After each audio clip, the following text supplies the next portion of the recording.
Okay. All right. Thanks everybody for being here tonight. Appreciate you guys. This is the Tuesday, February 11th meeting of the Marinwood CSD Board of Directors. We are starting at, looks like 7:03 to me. We have no public in attendance, so I'm going to skip that first question and go to the call to order and the Pledge of Allegiance.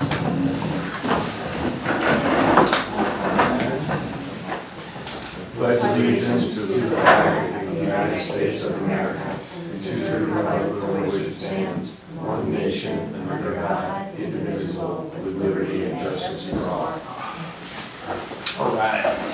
Anybody have any changes or alterations to the agenda? No, but clearly Saban and the rest of us missed the wear your black jacket memo. Right. I I mean, get to it. It's actually warm. It's warm in here tonight.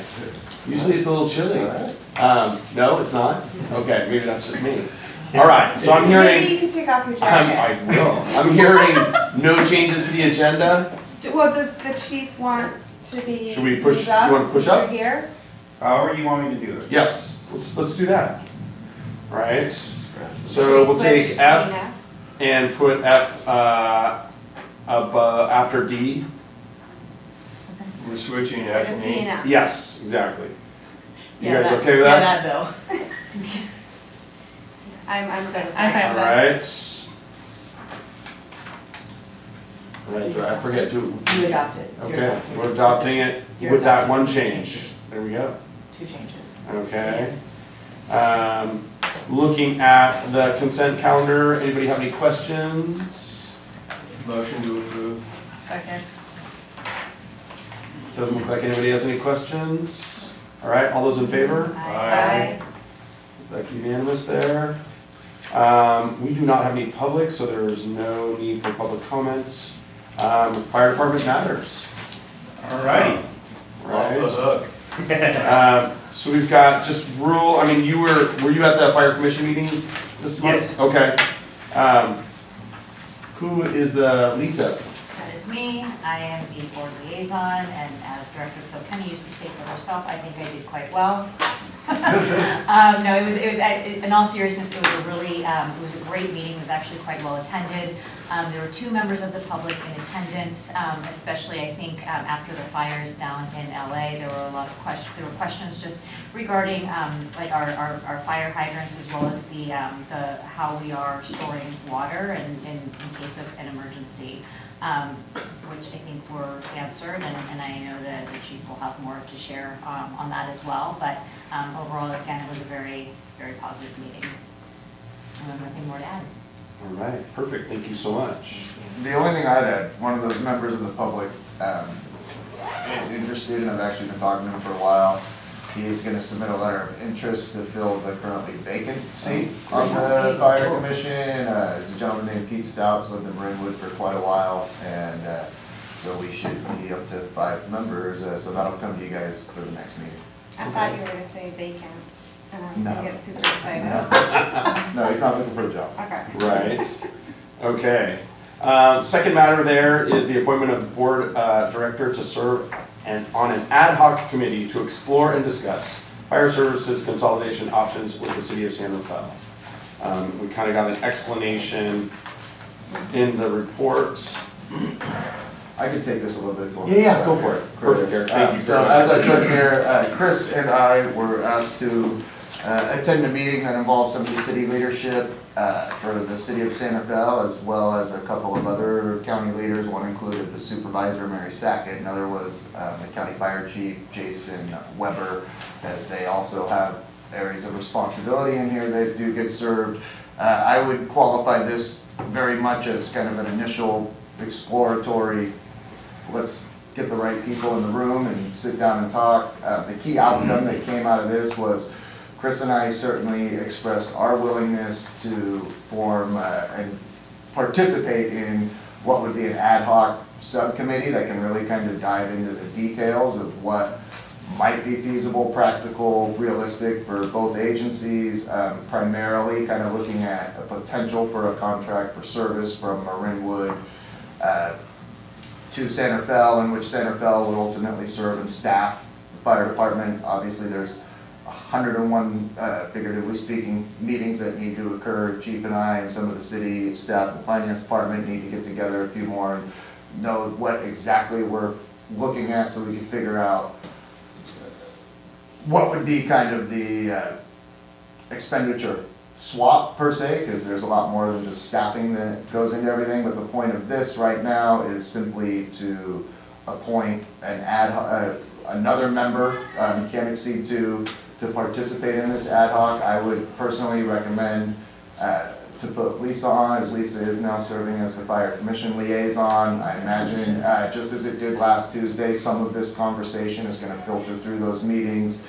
And I think as Lisa found out on Tuesday, she's about to become even more informed on the operations of the fire department and everything else.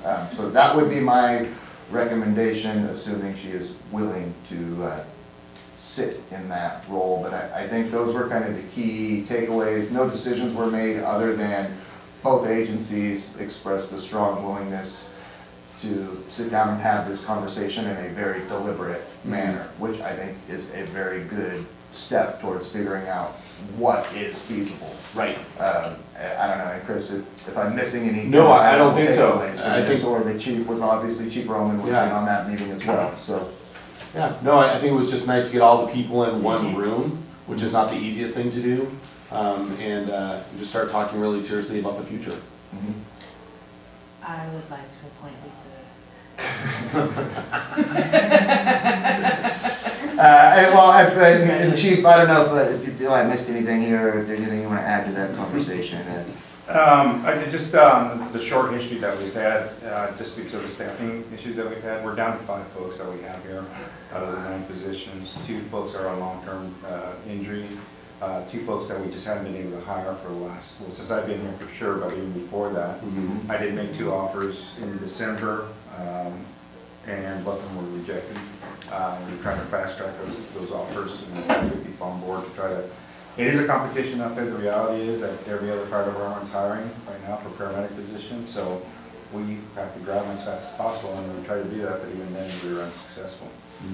So that's part of the problem there. And definitely the demographic, or the situation has changed over the last 4 or 5 years. I don't think when we first agreed that we were gonna have paramedics on that many years ago, we didn't put this in the equation that we were gonna have this type of staffing issue there.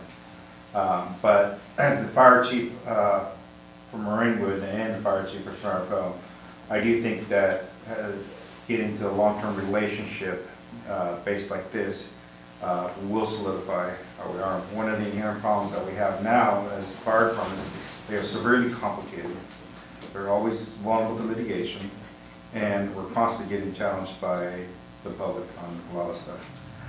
So it has become more complicated over, I'm going to say, the last 10 years as far as managing a fire department, actually running a fire department. And it does need a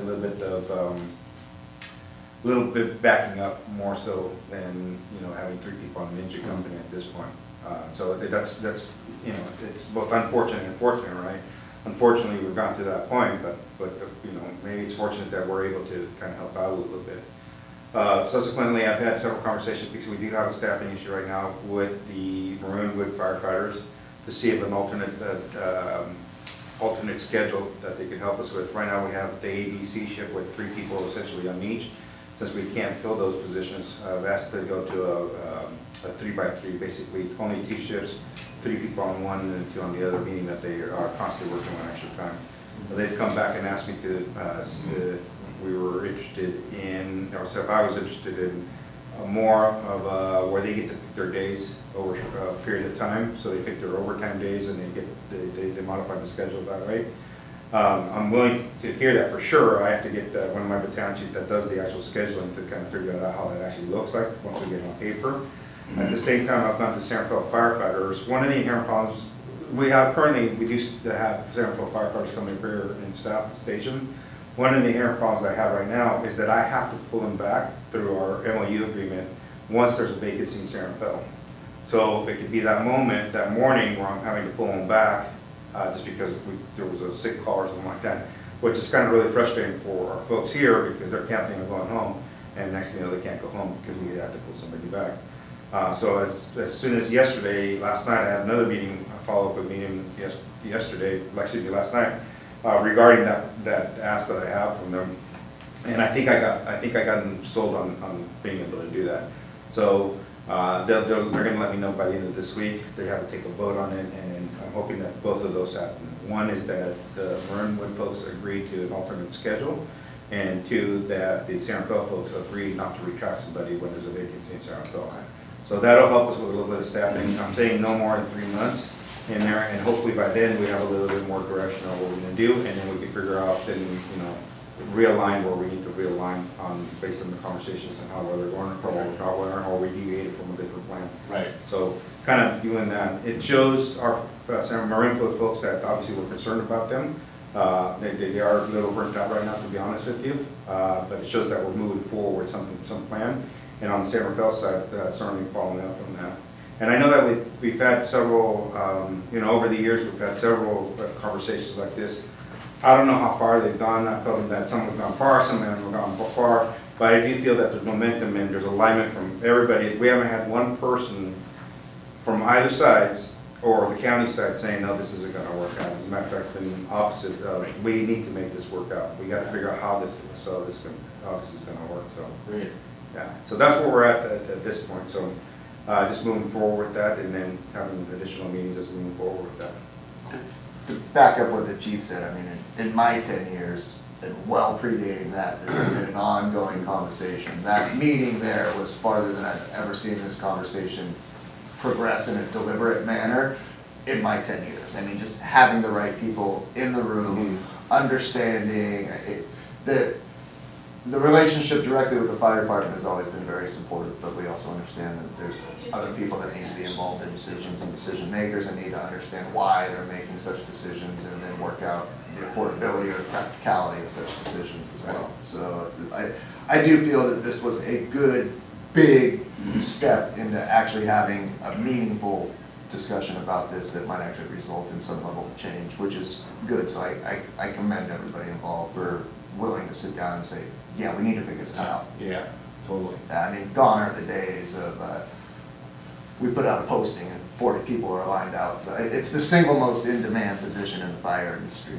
right now, everywhere. Up and down the entire state, and people are looking from everywhere west of the Rockies, and they just, almost every department's trying to hire this exact position, and we're just a very small, under-resourced department. Makes it incredibly uniquely challenging for an agency like ours. Sure. With that being said, we've also made sure that we haven't sacrificed services. So even if you don't have a paramedic here and it's only staffed with 2 people, there's an automatic engine responding from San Rafael, even if it's just a straight medical. And they're allowed to cancel it once they arrive on scene and determine that no paramedic assessment or treatment is needed. Then they'll cancel it. The ambulance will continue on, but we're always dispatching a second engine with a paramedic second engine to cover Marinwood proper also. So just to have that in the back of your mind. Sure, also. sure, absolutely. Well, I appreciate Eric and Chief Roman for spending the extra time to get this ball rolling. Lisa, can I appreciate you also? Sure, absolutely. good? Yes, Okay. happy to. All right. So, and I think that's ultimately falls on me, right, to appoint her? It's actually, I looked through the bylaws, and for something like this, it doesn't really have that. I would go ahead and call for a motion second. Okay. Just take a vote on it. All right. Can I say something? Yeah, I'm sorry, I should ask for Lisa, questions. if you don't want to, I would be totally interested, but I do know that since you are on the fire commission, I assumed that it would be going kind of through you, but if at any point you do need to step back, I would be interested. I've been with this for a bit. Been in Marinwood a decade, so. Right. No. All those in favor of Lisa becoming part of the ad hoc committee? Hold on. Wait. Oh, You sorry. you had a motion Oh, that You need a Kathleen made. I don't know if you Okay. had a second Do on you it. want a second? Oh. Second? all right, perfect. See, I'm getting this thing rolling. Now you can take it. All those in favor of Lisa joining the ad hoc committee? Aye. Aye. All right, Okay. it's unanimous, thank you very much. I would add, any decisions aren't gonna be made in this committee. Any formal agreement that might develop out of this is gonna go to the governing bodies of both agencies. It's gonna be discussed and potentially approved in open public meetings. So this isn't necessarily let's keep all the information close All the behind the work door. and no This is, glory. let's actually get work done within the confines and quite honestly, the constraints of what the Brown Act is going to allow it to happen. So that's hence two governing body Yep. from both agencies sitting in on this, along with a multitude of staff, which in our case is me, chief, but also I'm sure the finance director and the city manager and everybody else is gonna be heavily involved too, so. Right. Tiffany, are you gonna get to it? Congratulations to both of you. Thank you so much. Chief, your report? So I actually don't have a report on call volume for last month because we changed over to a new system. So I apologize, Kathleen. I knew it was gonna be an issue with you. Look, you know what? You can try again next month. Yeah, I'll try harder. So. You know, I'll hope- swing by and pick it up. Oh, there you go, there you go. So we hope to get that back on board. We just changed our, like I said, our record management system to a different system now. And we just don't know how to extract that information. We'll get there. It's been a little bit busy this year, but we will definitely get there. So I actually don't have that call volume there. But our folks from the wildfire side, the vegetation management side, have been doing a lot of work here. If rain cooperates in February, they will be completing 6 full days of work with contractors. And they're doing 6 properties where they've had interested in doing some work. And the work that involves removal of large juniper bushes, trees, and cypress trees also. So they'll be doing that work here. And in addition to that, they have additional 3 properties where they're doing the additional 20 cypress trees that they're going to be removing from here. One thing, I was at the last meeting for the commission meeting, and it was, we had a couple people that were concerned about fire safety here, and rightfully so. Obviously, Los Angeles was kind of an eye-opener for some people, not for us. We live and breathe this stuff every day, and we know it's gonna happen here, and we just need to be prepared for it. We don't act like it's not gonna happen, although it's a surprise. We just count that that's gonna happen, and we need to adjust for it. With that being said, I believe that, and I said this at the meeting, that Marinwood's actually in a pretty good position. We don't have like a lot of mid-slope type of roads in the middle of the mountains or anything like that. We're mostly in the valley, and then what we've seen in the valley, we're able to control it. Once the fire gets down to the valley areas where we actually have like some kind of control when they're. Now, the water will always be an issue just because the systems are not designed to put out 100 fires at the same time. They're designed for one fire. Actually, they're not even designed for that, to be honest with you. They're designed for domestic water supply, and we just happen to have them available for fire. With that being said, in Marin County wide, we send 6 engines, 2 water tenders, 3 airplanes, a helicopter, a bulldozer, 2 battalion chiefs to every fire, wildland fire on the high dispatch day. So we go under the premise that there is not going to be any water from the beginning. Now, I'm not sure what Los Angeles does. Like I mentioned, since it's a city, they're probably pretty used to hooking up the hydrants, where we're not used to hooking up the hydrants. It's actually kind of a no-no to hook up the hydrant just because we don't have those resources that, you can imagine out in the country, we're not going to find a hydrant anywhere. So we just go on to that. So we're really astute to that fact on how we operate at a fire that way. And a lot of the work that we're doing on the vegetation management is intended so the vegetation is low. We have home hardening and those kind of stuff. And it's been proven over and over, if a fire does start, and for some reason it ignites, and it's in a vegetation managed area, the flame lengths are low. When we have low flame lengths, then we get to have a rapid attack, especially if we have a fire engine, a 3-person staff fire engine fairly close that could arrive there within 4 minutes. We could knock the fire out pretty fast and pretty good with that. So it all revolves around that stuff, around being prepared also, and then making sure that we don't have ignition sources. We could have windy days all day, every day, all throughout the summer, and not have one ignition source. We'll not have one fire, as long as there's no ignition source out there. So some of the work that PG&E's done, and you've obviously seen some of the, or we reached some of the dangers of PG not being astute at the time. But a lot of the work is being done by PG&E in the area to ensure that doesn't happen anymore. And you guys all seen those commercials out there, but I actually spoke to the PG&E guy. He goes, no, we are legitimately doing a lot of stuff so that the fires don't strike. It's not just the commercial type of stuff. I gave him a little crap about it, but he goes, no. So there's a lot of work being done around the PG&E the PG&E works to make sure that we don't have any ignition sources out there. And we'll continue to do that, and along with working with the sheriff's department for evacuations, making sure that if we do have evacuations, that they're orderly, they're strategic, and there's no chaos as much as we can control that for sure. We're also like it is like once again, you have a decent water system. We actually have a secondary system here in Marinwood, the purple hydrants out there. That's a secondary system that's not even associated with the other one. So we already have a redundant system built into Marinwood. In addition to that, we literally a mile away can hit the freeway. We're not having to go through a bunch of sites for that. We could pretty much flush people out here pretty fast. So out of all these situations all these scenarios I could have on my Marinwood is probably one of the safest around just because of where they're at, stuff like that. Really happy to be able to have that conversation during our meeting with the commission there, to be able to have that conversation with the citizens that were concerned about it. That's great. I think that's about all I have as far as any kind of chief's report. Really, we start. I mean, every month we run a bunch of calls and stuff, so that gets busier and busier. Right. But we haven't had any kind of major fires or anything like that. We are expecting, just to let everybody know, we're expecting a pretty good water coming down. I think it starts tomorrow night into Thursday, so we are looking into potentially staffing up a little bit more and then just be cognizant of it. So any preparations out there, today, tomorrow would be the day to prepare for that deluge coming in for sure. Very cool.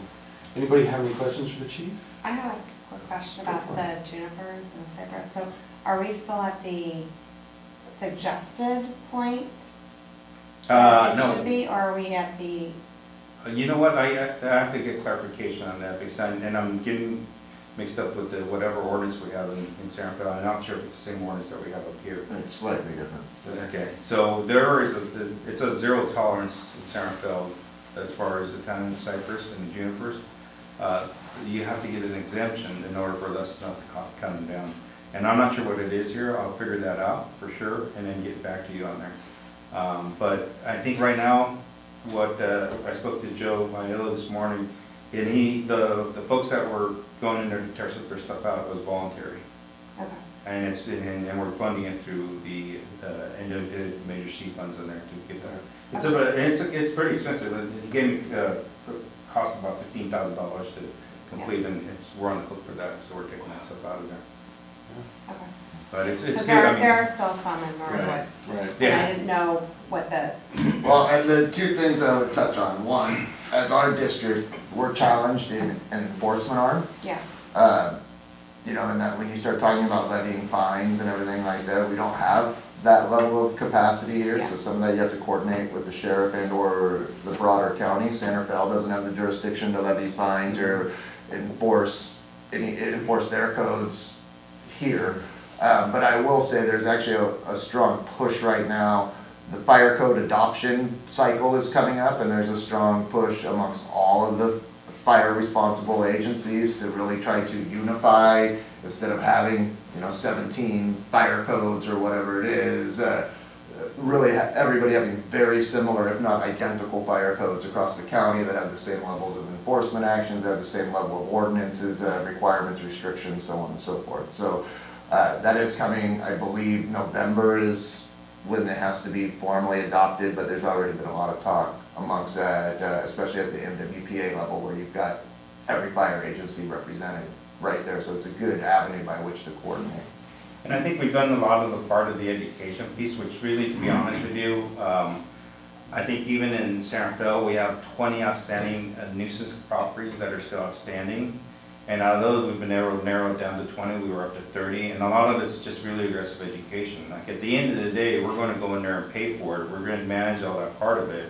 There's really little reason why somebody wouldn't wanna put us, or let us on their property to get that. So we do everything possible so we don't go to the enforcement side, just because it's costly, time consuming, and it really doesn't serve a purpose, because we're gonna come back next 6 months later and do the same thing again and again. It just doesn't. So really a little bit of education, and a lot of people just that are resistant, it's just that they just don't allow us on their property to have that conversation with them. It's nothing else other than that. Once they have the conversation, oh, like you guys can actually do it? Yeah, we can actually do it. Like we'll take care of it. Like we will literally take care of it on there. I do encourage, one of the things I forgot to say is, based on the last meeting that we had, I made a promise to the commission that we'll come back and do a panel forum here somewhere, and we'd like to invite people to just come and ask those type of questions, and that's so we get those answers. I think we did our second one today. It was an online one, and we did one at the council chambers last week, and not a whole lot of people, but obviously the people that cared were there for sure, and they got a lot of their answers, or the questions answered and stuff like that. But it really does help us to have that relationship with people, because we're not out to be the plant police or anything like that. We don't want to do that. We want to have good education. We have, like, I'm going to say probably the best resources in the Bay Area to be able to provide people to get their stuff done, and the guidance on that. For us, if you call Santa Fe and ask for an inspection, we'll go out there and do an inspection. Not only will do an inspection, we'll sign you up for Alert Marin, all that stuff. So folks that don't know, aren't really computer savvy, we'll sit with them, literally sit there and get them all dialed in there so that their phones are all ready to go and stuff like that. So huge resource for Marin County residents that we have here, Marinwood specific, that, I couldn't make that offer when I was a fire chief at Berkeley, because I don't have those resources, I didn't have those resources up there. Yeah. Very cool. And we'll work with Chief Roman and his team in terms of trying to find some open available dates to have such a thing. We could have it in the big room. And then obviously look at what would be the best kind of timing for that, because even though LA just happened, that's out of sight, out of mind for people here, and if you lead more into summertime and people start thinking about these things more, you might be able to get a little bit of a better response, because you're trying to encourage people to show up when you're in the middle of an atmospheric rain event that we're fine, I'll worry about that later. And then again, kudos, because everything that Chief Roman just talked about, the people who are going and knocking on doors and trying to get people to understand, we utilize the staff that they've hired through a separate agreement that we have with them. And they're perfect for that role. I mean, these are just incredibly personable, well-trained, well-educated people who are not aggressive in any way, but they're also, okay, yeah, I mean, they're really putting forth the right effort, but doing it in a very human interaction kind of a way. So, again, just always been impressed with the people they've got on the veg management and the D-Space side over there. I have a meeting scheduled later this week to start talking about more MWPA veg management type projects coming up for this coming season. So yeah, they've always been great. That's great. Anybody else have any questions? My question is something that we have talked about, and I feel like we keep saying we're going to talk about it in the future, or what, is you mentioned how safe Marinwood is, which is fantastic. We love that. But we've talked about evacuation routes. I think, Bill, I don't know if you guys have talked about, I feel like that came up through you at one point. It came through the MWPA, we funded the Like a study, and that went out to the departments, mainly CHP, sheriff, Okay. police, and fire departments. Okay. So I guess my question would be, have they been moving forward based on that study? Yeah, and we use that study essentially to clear roadways, exit points, and Right. stuff like that. So that's the priority for us. So I'm going to tell you right now, as fire chief, I'm uneasy sharing evacuation routes because I don't know what the fire is going to do. Yeah. So for me, I'd rather show everything of what potential evacuation routes you have in there, but it does have to be in a controlled atmosphere. Because when we show a map, people will literally grab and say, "This is my evacuation route." But if the But fire it's highly dependent on that situation. Okay, So, that's fair. but with that being said, we can make that a part of the conversation when we do our panel discussion. That'll be part of the conversation that we discuss that specific issue or that specific topic there. Sure. But for me, really important is those are the stuff that we use for the evacuation routes to clear 5 feet around that. We know that, and the people have a hard time believing this, but we know that people survive in cars. Especially if we've maintained done vegetation around those roadways, they really are really safe in there. People have a tendency to panic, and that's totally different in there. But it's uncomfortable, but they will survive. Studies have shown over and over people survive in their cars in there. So you shouldn't abandon the cars. And they shouldn't abandon their cars, and if they do, they should put them over the side with their car keys there. But yeah, and I'm really interested in what happened in Los Angeles. Like, if we still haven't done a case study on what happened with those cars there. But the reality is, not one of those cars that we saw there was on fire. Okay. If they were on fire, okay, I get it, like why you build out, but the reality is that people just panic and stuff like that. But the reality for us is, we clear 5 feet around there, and it's totally clear, and it's, like I said, it's uncomfortable. There was a lot of videos of us at fire engines that we use cover in the fire engine, multiple times. And there's times where we've been in what we call areas of safe refuge, and literally, the fire starts on this side, so we'll move the engine over there, and then we back out there, let the fire go on the other side, and we're moving on the other side. So we're literally moving around, but we know that we're really safe. And our engines are made out of fiberglass. It's not they're made out of metal or anything like that. Right, So, okay. so we're just moving around, trying to stay away from the flame and like that. But we do survive it. We don't move from there. There's just no.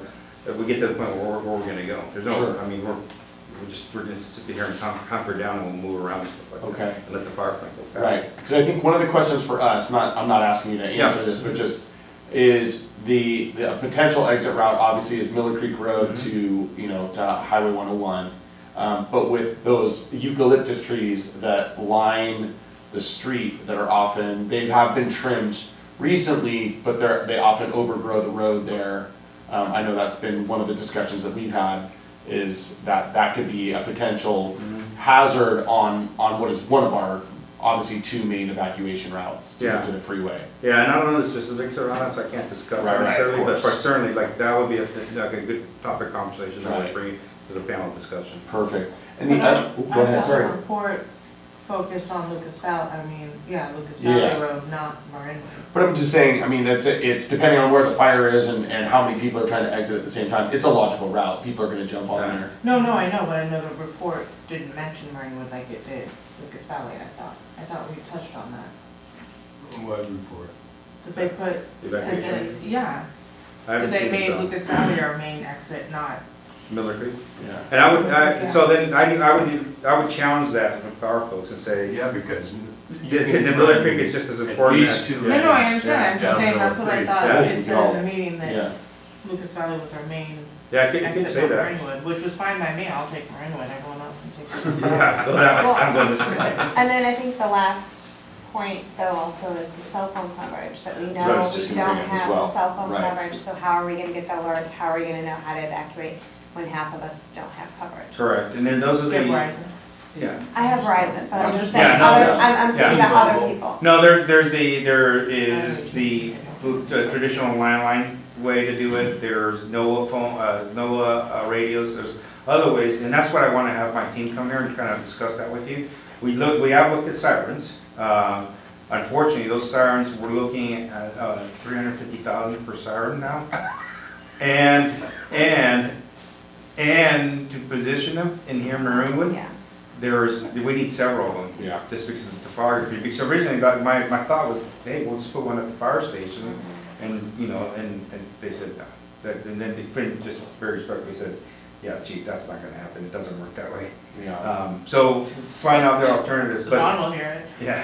I'll hear it and I'll call all you guys. Yeah. But I think that's an interesting conversation that we bring up to the panel to discuss that, to see what the alternatives are out there. But, I have to say this,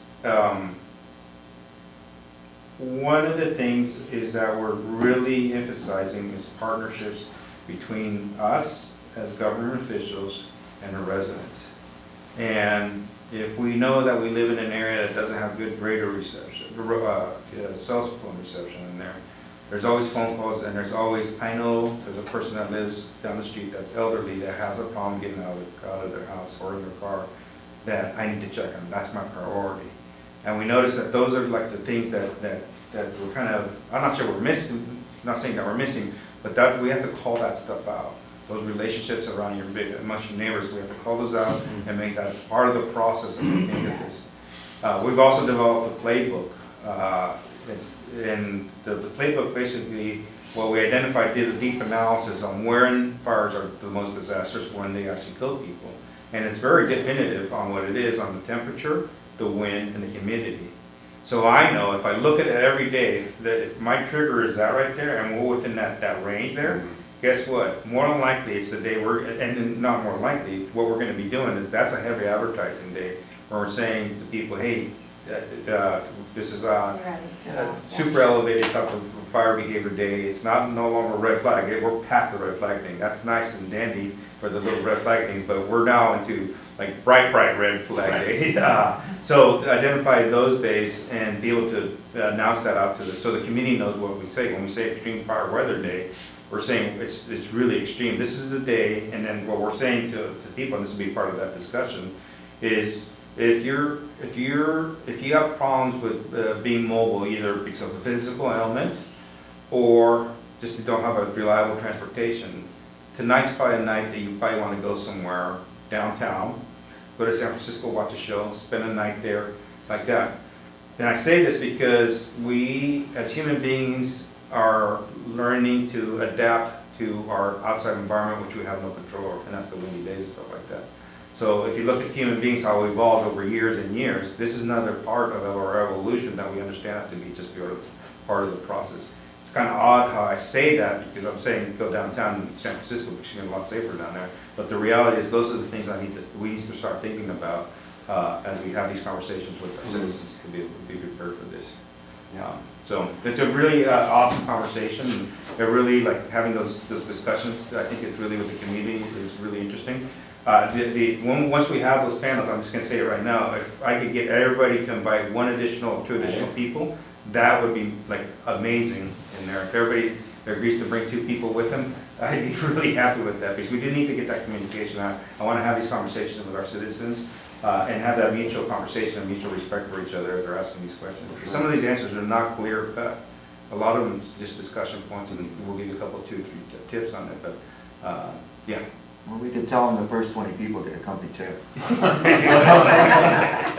Last question I know you're not gonna be able to answer again, was that yesterday's IJ, Lisa?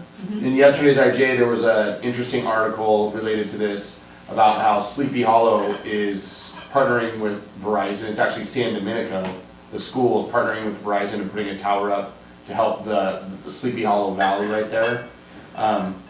And I know that's one of the things that we've been talking about for a long time, is how can we, get into a partnership with somebody, a telecom company that would put a tower deeper into our valley, right? Like out in the outskirts of Marinwood, up in, in the estates. And it kind of makes me wonder too, if that signal strength, I don't know where that is, it's probably down lower, but if that signal strength could help you guys hop over the hill a little bit. Yeah, that's an interesting topic yeah. Yeah. And I know the fire chiefs had taken it on over a year ago, but I'm not sure, I never followed up on that, to be honest with Yeah, you. because that was after our fire and Yeah. they couldn't even communicate, and that's why it got pushed for about a year, but then all sorts of other stuff has gone Yeah. on. But literally, the sheriff was going through with the bullhorn. Yeah. Yeah. Lisa, did you even get We've the tried to evacuation do stuff out there? this for years to get it. Right. The only update I have I know, is, but like the alerts. like right across from Big Rock, several months ago now, Centerville did approve, and I don't remember, I think the carrier was AT&T, the placement of a new tower on a hillside right there. All of that has been approved and is ready to go, but at that point, the city's kind of done what they can do to make the approval happen, and now you need the telecom company to actually come in and do the work. And the person I talked to did not know if any of that work had even started, or if they'd come in or just started, but the project itself, from a planning perspective, was approved by the city. Okay. So they do have the green light, and that would significantly improve cell service in that area. As to when they will come in and do it are decisions that are being made at a telecom level, not at a city agency, department level. Okay. They've done what they can do to clear the hurdles to say, Right. yes, put it here. Okay. Great. Any other questions, you guys? Chief, thank you so much. Thank you. Appreciate it. Thank you. Appreciate the extra time you're gonna put into helping us as well with the whole Not later. other meetings. All right. Enjoy your evening. Thank you. Take care. Give me 1 second, please.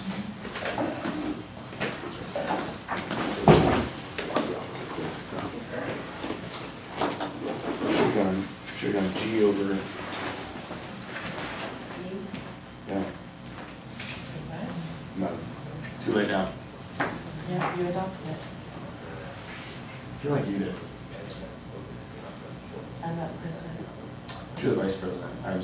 quiet moments myself. Couldn't think of it. But this is your meeting. I'm only in place when they're not here. How's everybody doing? That'll be all summer. Great. Good? That'd be awesome. Right. When else would this fun, that's coordinate. Yeah, a lot going on. I have a lot going on too. It's all April. I'm not busy like you. I don't have summer. I love being not busy. I don't have summertime. I do. Keep us in my outboards. Thanks, Chief. Yeah, I was supposed to. Okay, sorry. All right. I have high school and I don't. Okay. What is it? Now let's move into something much more. I was gonna say, Eric, when you are ready, district matters. Yeah, I'm ready. So the first item, he won their basic audited financials. The entire financials are in there. I know that unless you actually look and read at these things, that they don't always jump off the page at you. I assume Bill probably was up to 1 in the morning in pure fascination reading through it. But Fascinating reading before I go to bed. a couple of the highlights I'll bring out. I mean, at the end of the day, as I put in this, it is once again, it's a clean audit. There's no material misfindings or anything along those lines. So the district, from a compliance standpoint, everything is good. I definitely want to acknowledge Michael O'Connor, his team at O'Connor & Company. They put in a lot of efforts for us. We're very patient with us, as we were actually kind of on delay given the never-ending transition of our payroll system and everything else, and our lack of people that actually have access to the information that they need to get this to them. But as you flip through it, just a couple of the highlights that I would point out, and I'll kind of go in order of pages here. On page 4, our net position, which basically just kind of looks at our current assets versus our liabilities, continues to grow in a positive direction, meaning our assets continue to outweigh those. I would say probably 6 or 7, maybe 7 years ago, we actually had a negative net position, so the fact that our net position continued to increase and is now at about 2.3 positive is very good, continues to move us in a much more sustainable direction.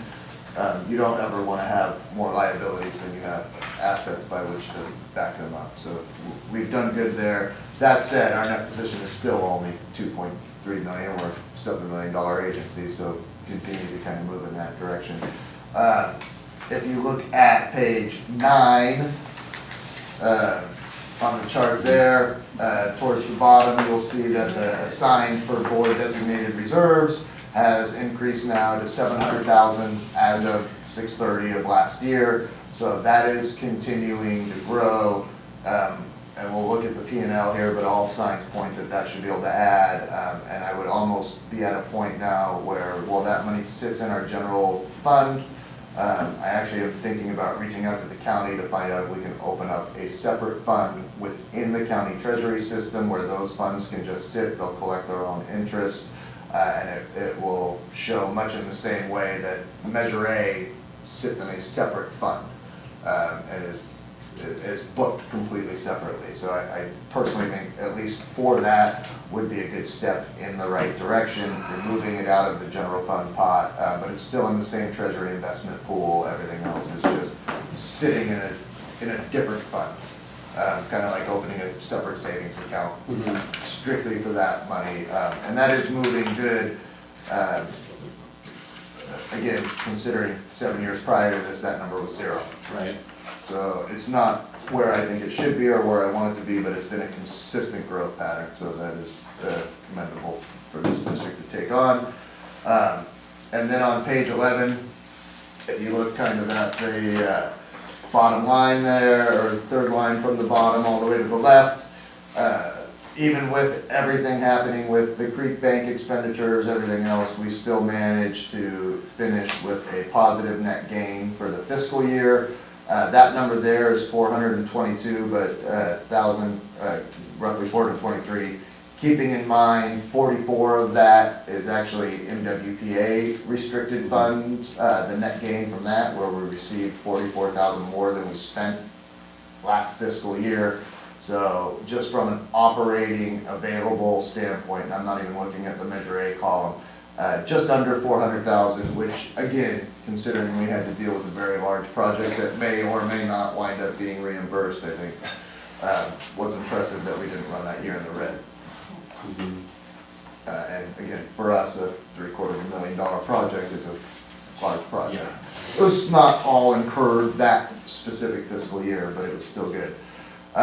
And then again, on page 19, just kind of looking at the notes to the financial statements, it shows you the additions to our capital assets, which were the playground, a new pump system we had to put on 658, and then as well as some capital that we invested into the pool with the pump replacement for the pool, as well as replacing the pool shower setup that is out there.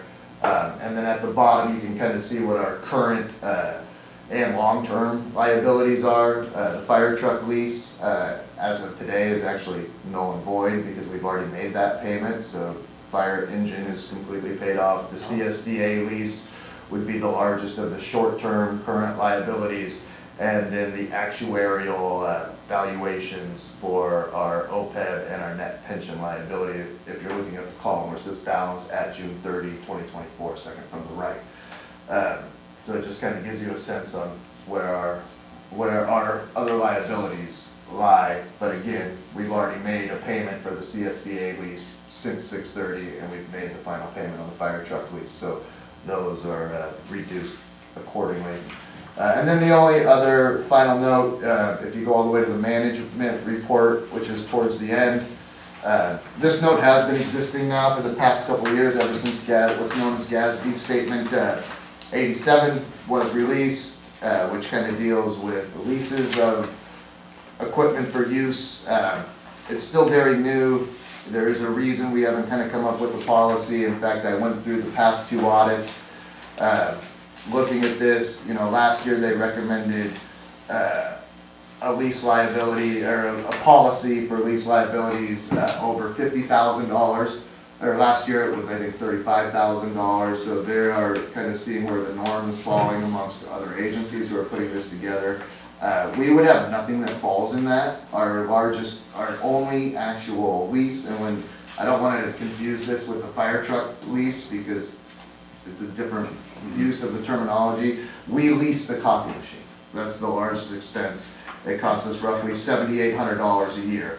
At this policy, this would say over $50,000. So if you put that into an annualized basis over 5 years, that would mean you're spending more than $10,000 on something, or it has a total value, neither of which are true in this case. So we wouldn't capitalize. We don't have anything currently that we would capitalize under such a policy. So I think it's falling into where it's being, policies are falling into a kind of a generally accepted level. So it should be much more straightforward to put a policy on there, and then we can clear this only prior year observation. As you can see, there's no current year observations, and even the auditor acknowledged that as far as GASB statements and requirements go, this is very nebulous. It's very vague in terms, there's no real direction on cost thresholds, but as you get into kind of industry accepted standards, that $50,000 line seems to make sense to me, which again, that's your total lease value.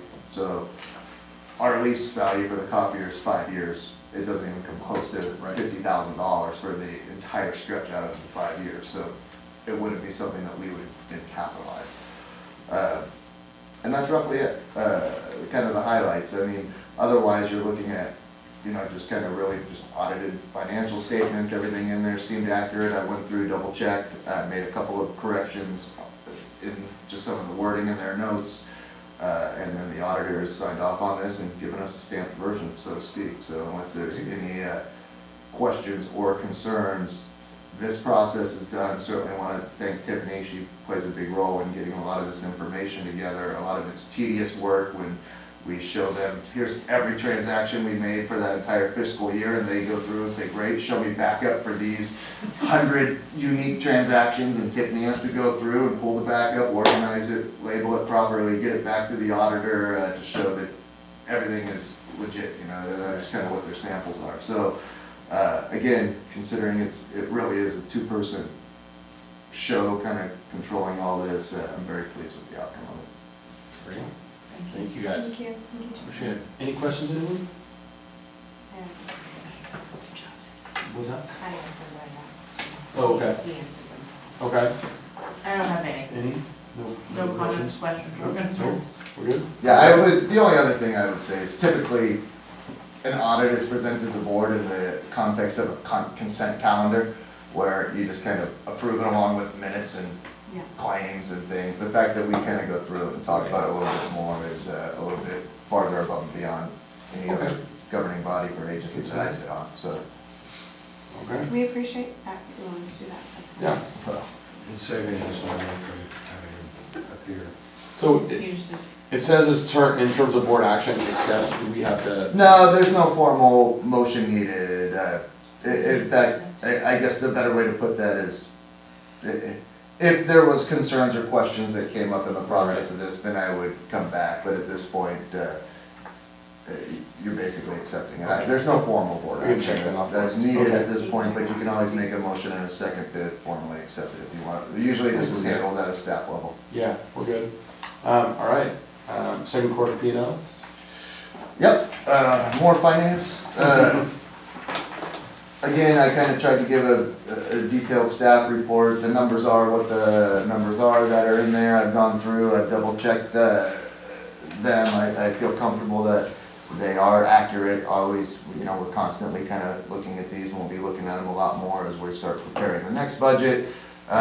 Again, some of the highlights on this, typically by 12/30 is when we receive the first 55% of the primary ad valorem taxes, which is, you know, the current secured, and then 55% of the special taxes. As far as the ad valorem secured tax goes, we are slightly ahead of budgeted projections. So with that, I would make the assumption that we're gonna come in at the end of the year slightly ahead of budgeted revenue on the ad valorem side. Some of the other ones are really, you know, when you're looking at unsecured or, you know, the kind of the supplemental taxes, a lot of these other lines that are in here really fluctuate, but the main one to look at is that very top line, the property tax current secured. That's the one that we can always anticipate some level of steady growth. The others can kind of come up and down. And we just kind of look at prior year history when we're making budget assumptions for that. Everything is still kind of coming in where I expect it to based on prior years. To date, we received about 1.42 million in net property taxes, a little over $1 million in net special assessments. So that always helps out with the cash flow. As of 12/31, our treasury fund was stated at about 7.85 million.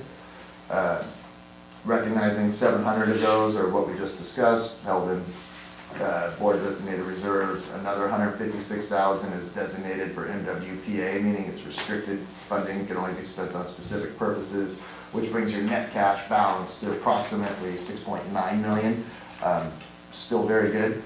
It's a slight growth over the same point in time last year, but again, that is more of a reflection of cash flow than it is a reflection of anything else when you're looking in kind of a middle of the year setup. And then the only other thing I typically like to share, as of 12/31, we do have our OPEB trust primarily put aside for retiree health.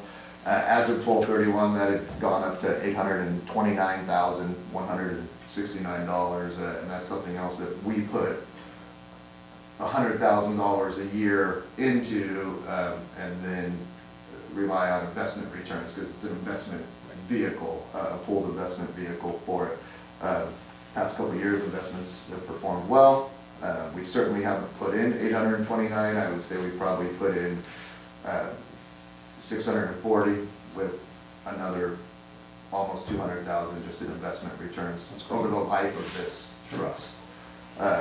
So that 829 kind of counteracts that $5 million number that you saw earlier, yet we can't put the full $5 million into it. You can only allocate into it in an annual basis what the actuarial report says you will for that particular year to maintain current costs as well as future anticipated liabilities.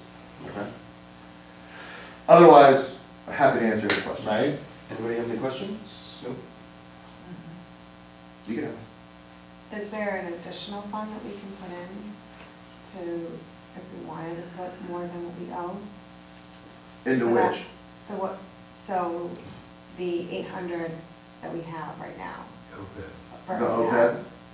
with respect to the 5 that we owe, right? That would certainly be a board decision, it's something we can look at as part, I kinda, every year, we kinda add that into the budget to show the impact that putting $100,000 into a different asset has on our overall ability to afford the annual operations.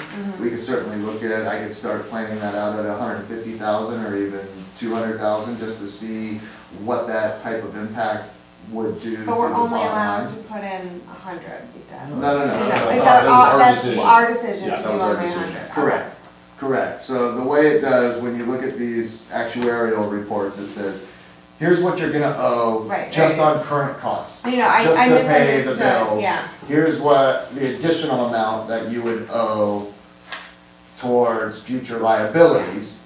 That additional amount is usually somewhere around 350,000 or Yeah. so. We put in 100,000 of that. The policy says nothing less than 60,000, but from year 2, we've been consistently putting in 100,000.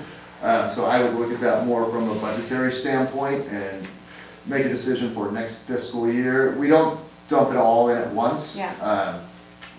We make it in 12 equal installments spread throughout the year. So monthly, we're sending them another contribution into that trust. Just again, kind of helps maintain positive cash flow throughout. There's not a huge advantage, and sometimes it can be a disadvantage to putting too much in too fast. The market takes a crash, you lose a lot more of it at once. When we're doing it monthly, I have had times where we knew the market was going down and going down. We've actually stopped making contributions until we felt it was at a lower point, and then put in 3 months worth of contributions as then it went back up. Because you're buying it, consider it like a stock price. So you want to buy the stock low, Yeah. let it go high. You don't want to buy it high and watch it go low, kind of thing. But we can certainly look at that some more. It seems like it's making a big impact in terms of the amount of interest that we're earning to help us pay this. Yeah, it is, That's and the fine, other things yeah. we've talked about in this forum Yeah. is looking at a potential investment vehicle to address the pension debt. Yeah, I'd be very open and honest when I say, I have had no opportunity to really look into the advantages or disadvantages of putting more towards one than a little bit towards both, because I do think that there's a logical reason why you might be better served more fully addressing one than kind of lowly addressing both. But there are, and I did learn about some other investment vehicles that are very specific towards, and, you know, kind of formed by a coalition of government agencies, and these are pooled investments. So they're all already well in compliance and allowable. You know, it's, a government agency can't just go play the stock market Yeah. per se. You're very restricted to what type of investment funds and vehicles you're allowed to put funds in towards. One now is called Class, which is actually sponsored, not sponsored by, but they're an official partner with CSDA now as well. And I sat in on a workshop not too long ago trying to learn a little bit more about that and got all of the information for it as well. So my ultimate goal is to be able to bring some people in and do everything, and again, just be very straightforward. The opportunity to dive into that simply has not presented itself. And that's why I'm wondering if, since we can't do that, and we know that there is gonna be some stuff coming up that you're gonna need to be dealing with. And so if, as a board, we can kind of think about what can we do with what we might have. Well, what I for the would recommend. funds, and just, I- instead of waiting until you have time. No, I just fully understand and Putting in appreciate. some little bit of extra money, just to help us out while you somehow find more hours in the day. No, I to do fully stuff. appreciate what you're saying. I think you can look at this and try to tackle that from 2 different ways in the kind of more immediate term.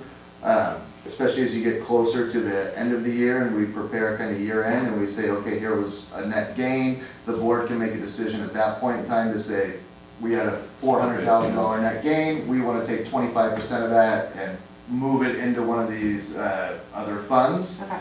Or as you're creating the budget, rather than budgeting and planning for 100,000 to go out, we can increase that number. So that way, over the next fiscal year, rather than making one lump sum transfer, you say throughout the course of the next fiscal year, now we're gonna plan 200,000 into that. Essentially doubling your monthly amount of contribution, or you add 50,000 to it. So there are a couple of ways in the immediate term, without really going in and saying, okay, let's learn about other investment vehicles that will make this immediate difference. The thing to keep in mind is when you put money into either of these types of trusts, the only time you can pull that money out is to be used for this very specific purpose of what it is intended. For the OPEB trust, we can only take money out, you have to declare this in a very short window of time prior to the fiscal year starting to pay for the current cost of retiree medical. That's the only time you can remove those funds. So in theory, you're trying to grow this until you have balanced out what you think your long-term retiree medical is, and then every year, rather than paying from your general fund, you're moving funds out of here to pay for your retiree medical, and then in theory, you're making that back through the investment of the funds that remain. Okay. Interesting. But they are, that's why they're considered restricted trusts. Right. So this 829,000, the only thing this district can spend that money on is the cost of retiree medical. So we have 14 people, 14 retirees right now that are on our medical list. I was just running through all these numbers. 9 of them are on the fire side. I believe 3 are on the park side. 1 is a retired rec person, and then the other is a retired district administrator. So that makes up what the 14 of them are. Off the very top of my head, I can't remember what that number is, but It's Tiffany in probably do the, it's in remember, the but packet. I I can't think remember which page. you wouldn't find it in there. I feel like I saw it. No, but I think we're spending somewhere around It's- 10 to 12,000 a month strictly on retiree medical. Yeah. There you go, good answer. So that's what you would pull that for, and then you can only use it to apply towards that expense. Okay. Like, not active, only Right, current right. retirees. Current retirees, all right. Which is a number that does fluctuate based on mortality or retirements. Life. Yeah. Yeah. All But right. I actually, Savon, I think you raised good questions, and I do think it's something that it should be continued to look at. I think you might have a lot of changes. I mean, who knows what's gonna go with this fire, how that's gonna, this is gonna be an interesting budget creation cycle, because Yeah. I can envision having a couple of scenarios, depending on timing, just Right. kind of trying to break down what is our standalone fire expense after removing any overhead that is allocated across all 3 departments, because that overhead doesn't go away. You don't just get to look at the bottom Yeah. of, oh, we budgeted to spend this much on fire, that's how much fire cost us. There's other overhead that's written into that. Right. So that's where conversations with them to say, what exactly are you looking at? What are you proposing? What will we not be spending directly ourselves if we just pay you to do that? Right. And those are not the same number usually. Page 25. Of the audit? Yeah, that has the number of retired members and beneficiaries. Oh, yeah, as of June 30? Yes. Okay. Yeah, but I know I had the number right. Yeah. I didn't have right off the top of my head, what's our monthly Yeah. bill for that? Yeah. You know, and again, those change, especially when you're talking about retirees, as people move into Medicare, that becomes a significantly lower health bill. We don't have an exact chart of, okay, this person goes, I mean, we could, but, because we know everybody's birth date, but every now and then, we don't know until we get a bill and it's Get that different. right. And then Tiffany's Yeah. gotta look at it and figure out why it's different. Yeah. All right. Yeah, I just wanted to be aware of the Mhm. limited amount of people and hours in the day, and trying to make it easier for you while still working for the district.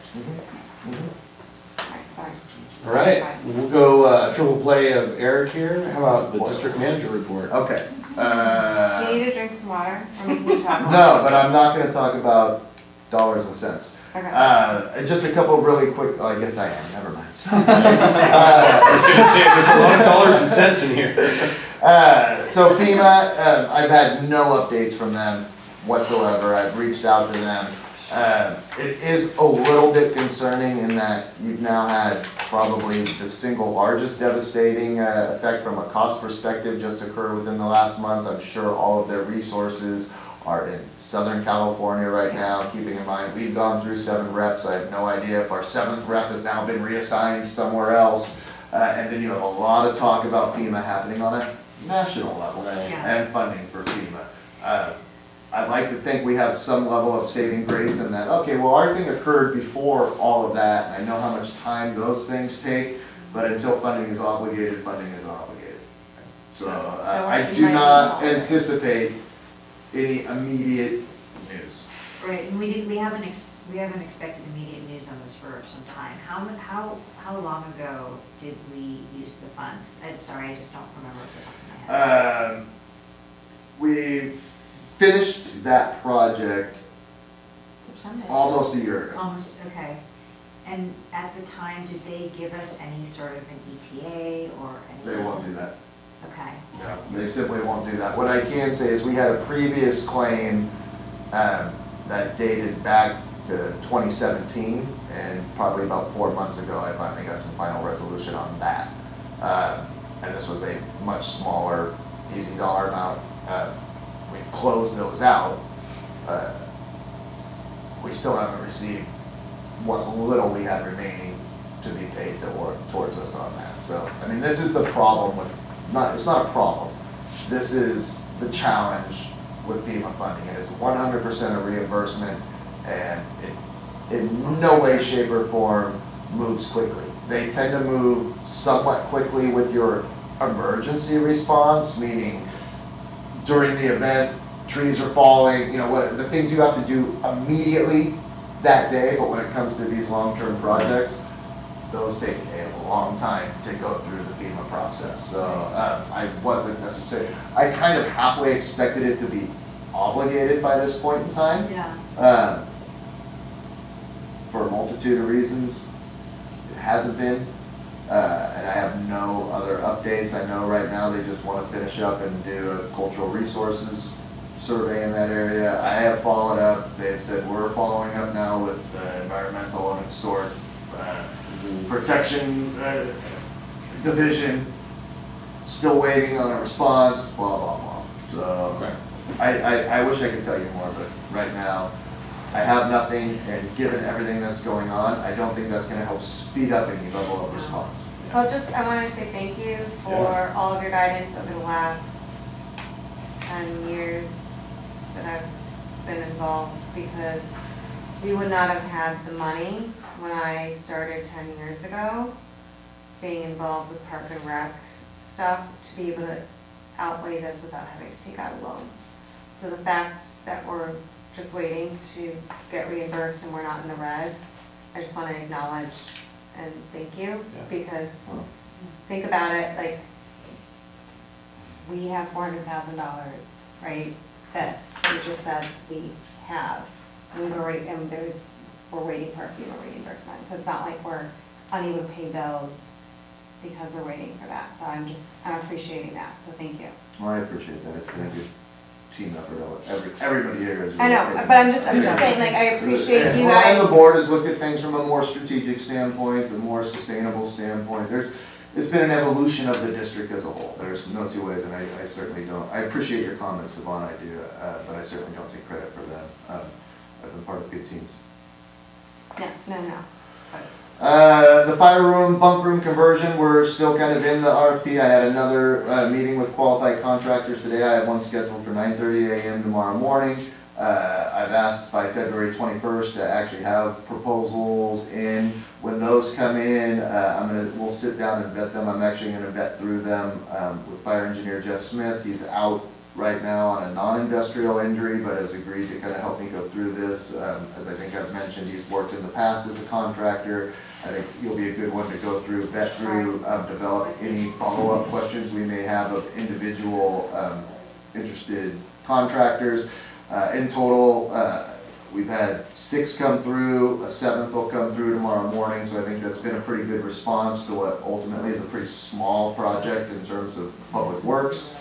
So I'm just hoping that we can keep this you know, kind of within budget, and certainly keep this under the threshold that requires a very different type of bidding and award process. So have you, so some have come through, so we have some that are. I have no, Oh, you haven't looked? I have no proposals. Okay, What I've had 6 different contractors actually come in, do site visits, look at the Okay. area, express strong interest. I'm expecting bids likely from all of them. okay, So we'll see what happens. You know, the more people you got putting an interest on Yeah. this, Right. always the better. And then it'll really give us a true understanding of, were our estimates correct? Were we under, were we over?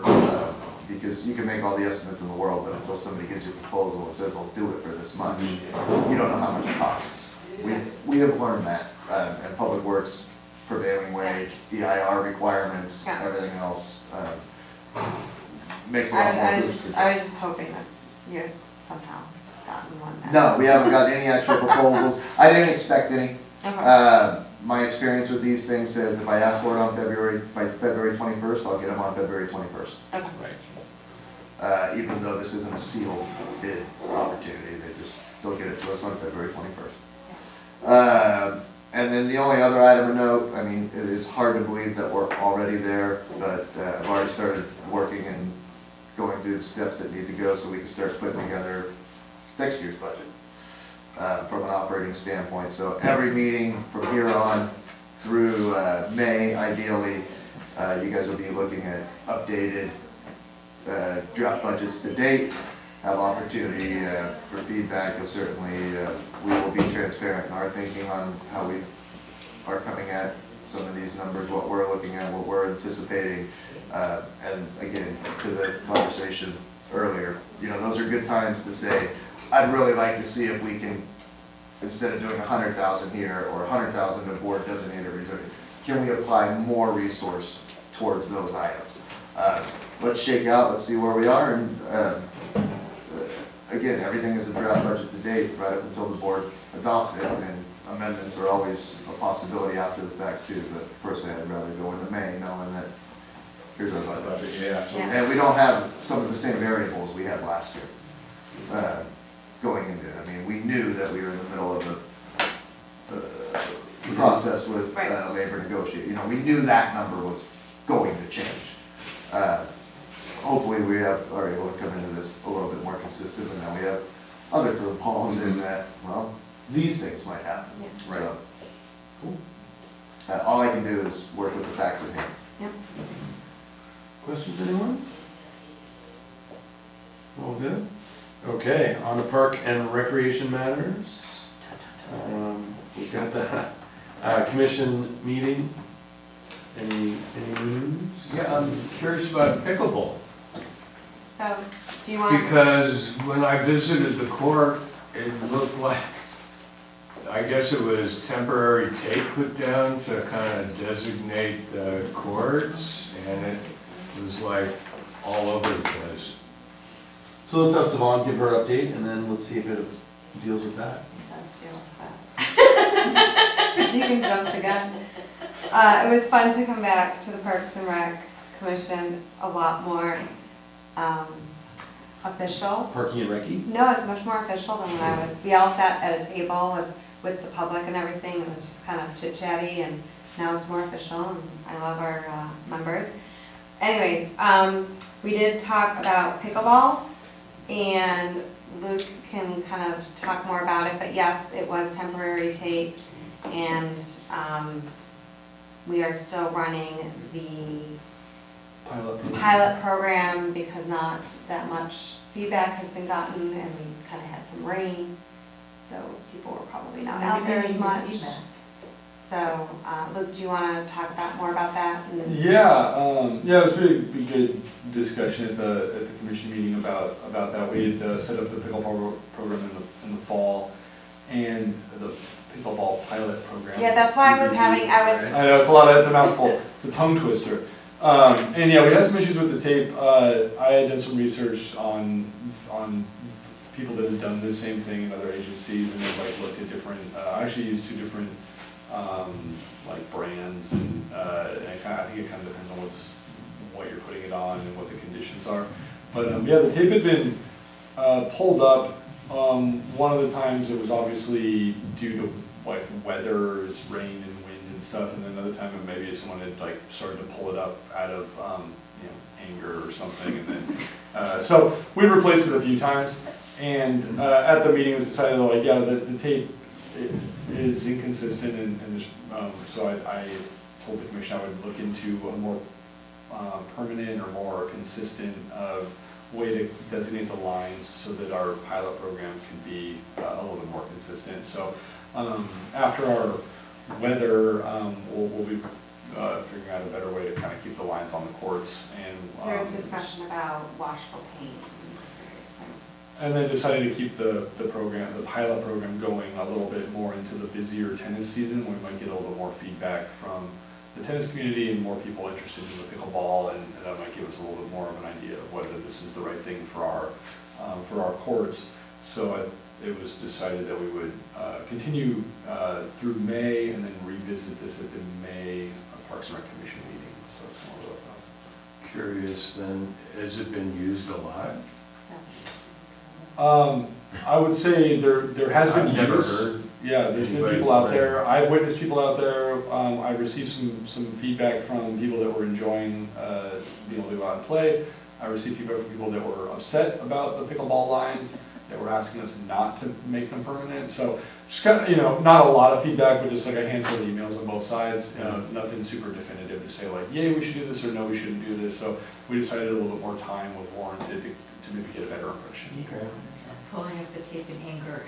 Just like have this picture in my mind. Which could be like one person potentially, Right. so. And then there was the same updates that we had gotten on the trail. Luke was able to give that, and then there was a question about, You mean the trail that wasn't built? yes. And then there was the May not question be about, built? so years ago, as a Park and Rec Commission, we used to walk around all the facilities that Marinwood owns, that the Park and Rec Commission was kind of like involved in. So they would do all the park areas, the trails, they would go up to Luke's Valley Estates, and they would write up things that they thought might need work or do currently need work, and then with Luke kind of help put it in order of like what needs to be done faster and what can be kind of kept back. And that was done pre-us as a board deciding on our budget. And they were wondering if we, the board, would like them to do that again. Is that a board decision? Do you remember we did this, Eric? I know It what was you're years talking ago. about, I wasn't aware that follow-up this question. conversation happened at the meeting, I wasn't at the meeting. Yeah, it was But- at the end. My follow-up question, Yeah. are you saying you want the board to advise the Park and Rec to give the maintenance crew stuff to do?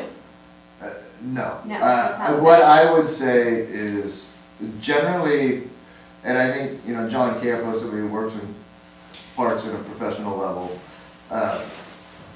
it's interesting, and I think the larger purpose of doing those was more to make commissioners familiar with all of our different facilities than it was point out all the things that you think need fixing or we're doing wrong. Because I'll be sure the very maintenance honest guys with you, know. I'll be very open when I say, I'm sure Luke from a staff perspective, I don't feel it was an incredibly helpful exercise. Okay.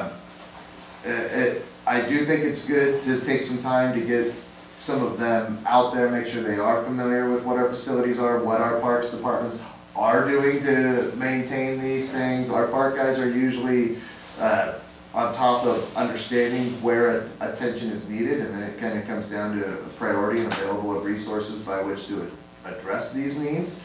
The needs are always going to outgrow and outpace our ability to address them. That's the joy of trying to manage public facilities. So that would be my kind of 2 cents. I don't think that there's anything, I don't think the board needs to provide direction to the commission to do that. I think the commission can direct themselves if they wanted to go back out and do that. But as somebody who started on the Park and Rec Commission before I even took this in and kind of looking at it and just trying to understand, you know, is this a helpful exercise? Or does this establish you know, you gotta be very clear that, okay, look, we've heard all these things, here's the things that, you know, aren't in our capacity to address for one reason or another, or things that just, we're aware of this, but here's the 28 things that, you know, it's almost like you're telling people, your individual concern is important to us. Sometimes their individual concern is already what's on the top of our radar. But I also think it sets up opportunity for the other way around, where people are like, but no, this is a concern to me, and now I'm on the, it doesn't, I don't know, Luke, if you got anything else to say, that would be my 2 cents on it. I'm certainly not opposed if the commission was interested in wanting to go out and dedicate a couple meetings towards, you know, more of the kind of on the site visit side, and Luke can take a little bit of time to say, here's what our crew does at Creekside Park on a regular basis in terms of maintenance, and here's some of the other things we've had to attack that are kind of one-off maintenance needs, as opposed to the regular routine maintenance. So, Yeah, I think it's definitely useful for the commissioners and or board members to, you know, if there's interest in finding out more about what the maintenance department does on a given facility, that, you know, I'm happy to give that information. As far as the tours themselves, I feel like, yeah, they're mixed results in terms of how effective or helpful it was to like physically be on site and looking at something and didn't be like, oh, are we gonna paint that thing, or like, what's going on with this drinking fountain? You know, it was like little things ended up taking a lot of the time up from the bigger picture for on a lot of those tours. But I do think it's useful for people to know like what it is that we do and like what are all the areas. But I think that can be done at the meetings. And if there was like a specific thing that's pressing, it's like, hey, we should really get eyes on this. You know, either ask commissioners like, hey, like try to get out there before the next meeting, or we could do an on-site visit. But I think those are a little distracting sometimes too. Just to be like out there, like it's hard to be organized at a meeting. And I know that some of the commissioners got accosted by members of the public at some of these meetings, and that's kind of why we shut them down at one point. So. All right, I'll That's tell a you strong word. Lisa, I'll tell you about that. Yeah, it's a sidebar conversation. I think, that was a unique, I know where you're going. I think that it's a different group of people, much more knowledgeable than when I was sitting on it. We didn't have John and other people who, if this was their job. But I don't know if they were thinking like the nitty gritty. I think it was more like big picture costs, like, do we want to possibly think about doing this in the future and like helping with, I don't know. That's what I understood from, but I'm good with whatever they decide to do. I thought Well, I was supposed I to bring it do to the know- board to say like, hey, they're willing to do this if we want to do it. And then we can direct them if yay or nay. I know that they were looking for an update kind of on, you know, every year we go through an update, minimum every year, kind of our internal capital needs assessments. Yeah. And I do know that that came up and was asked to be brought onto a future agenda for a future park meeting, in the same way we've done that for them last year, where we kind of go through and say, look, these are our big picture, big ticket capital needs, you know, wish list. Yeah. Per se. I think And this that- is how we are kind of prioritizing it based on need, resources available to accomplish, everything else. I think I misrepresented how I said it. Okay. But yeah, definitely different scenarios. So that is coming, to be Yeah. clear. Yeah, Sorry that I was not. that's cool. No apologies. Anybody have any questions about the Park and Rec Commission meeting? Nope. All right. Right? You did. Good job, Lee. Pay schedule adjustments. Great. Moving on here.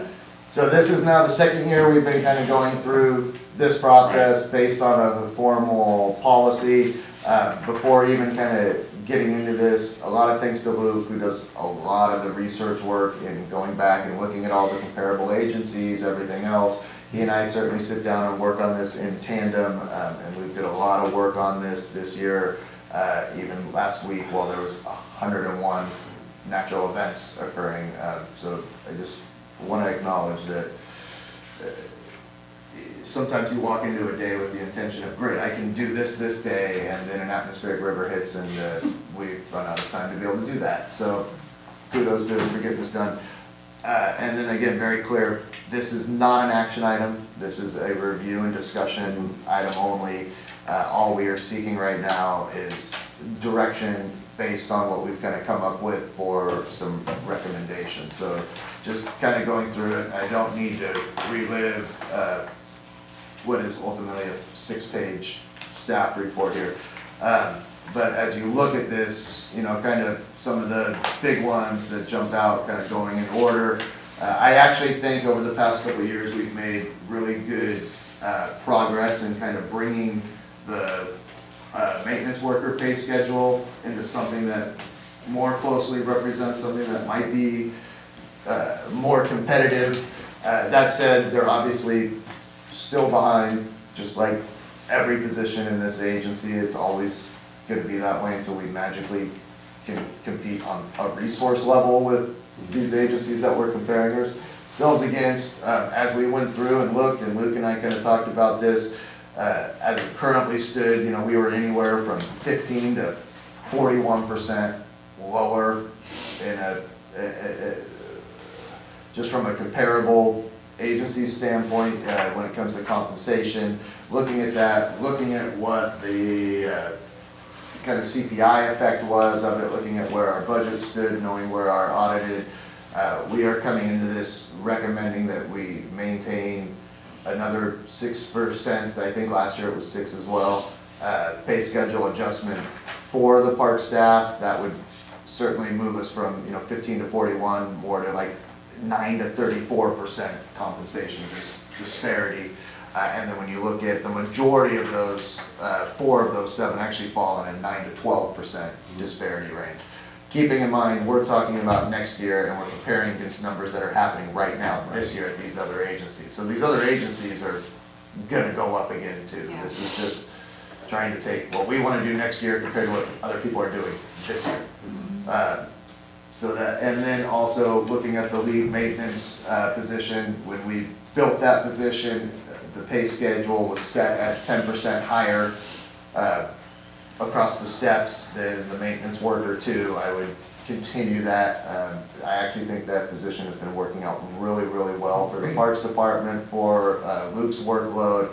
I think the person who's in there has really kind of thrived in that. Luke can speak more to it, but I think he's really taken this on and taken on the responsibility and has really appreciated the opportunity and has certainly earned it. So with that bottom line number, if you look at this from a 6%, fully burdened across the board just for parks would be a little over $17,000 impact to the budget as opposed to doing nothing.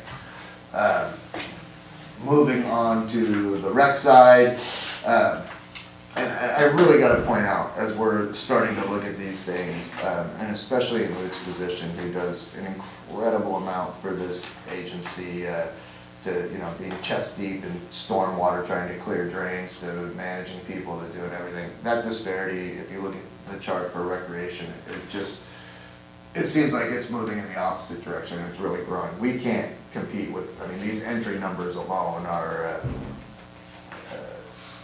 a lot of them much higher than anybody in this agency can make, but Thank you.